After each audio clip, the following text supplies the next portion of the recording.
O grupo Trio Shot Baião do Nordeste, tudo bem? Bem, tudo bem, Paulo? Se melhorar... Não vai melhorar, se Deus quiser, viu? Se melhorar, eu choro. Vai melhorar, se Deus quiser. Porque vai chover no Nordeste, viu? Tomara que chova. Com certeza, vai chover muito. Tomara que Nós estamos precisando muito de muita chuva, principalmente na nossa região, né? Qual é a região? Pedra Branca, Independência, aquela região ali, né? Até Itauá. Aham. Lá tem Mineirolândia, né? Mineirolândia, exatamente. Lá quem é acidente é o Ivan. É Ivan distrito. É distrito. É distrito. Mas o que é que vocês vão mostrar pra gente? Rapaz, nós vamos mostrar aqui um forrozinho do Gonzaga. Certo. Faça o que quiser. Pé de serra, viu? Faça o que quiser. Pronto. Tem show? Hein? Tem show? Tem. Nós vamos domingo, nós estamos tocando em Capitão Mó, se Deus quiser, viu? Capitão Borges? Capitão Mó. Capitão Mó, viu? Isso. E aqui em Fortaleza tem algum? Não, a gente tá... Quem quiser contratar o trio que virá de Pedra Branca, brilhantar o programa, é só ligar pro telefone que tá aparecendo aí na telinha, tá certo? Eles vão lá e fazem a festa. Vamos nós? Trio Shot Baião do Nordeste, aqui agora, ao vivo, hein?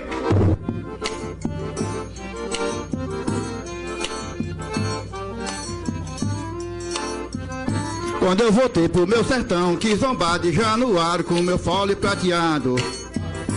Só de baixo 120, botão preto bem juntinho, como um nego empareado.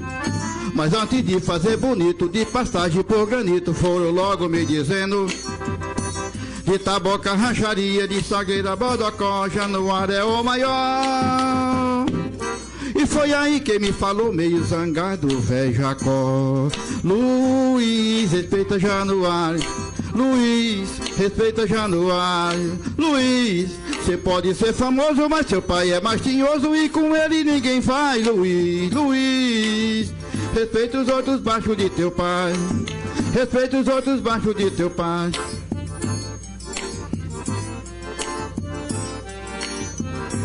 Programa Paulo Oliveira é do bom demais. Riacho do Navio, corri pro Pajeú. Rio Pajeú vai despejar no São Francisco. E o Rio São Francisco vai bater no meio do mar. Laiá, laiá, laiá, laiá, laiá. Rio São Francisco vai bater no meio do mar. Vai, se eu fosse um peixe, ao contrário do rio, nadava contra as águas. E nesse desafio, saía lá do mar pro Riacho do Navio. Laiá, laiá, laiá, laiá. Eu ia direitinho pro Riacho do Navio, pra ver o meu gadinho, fazer minhas caçadas, venha pegar de boi, correr na vaquejada, dormir ao som do chocalho e acordar com a passarada.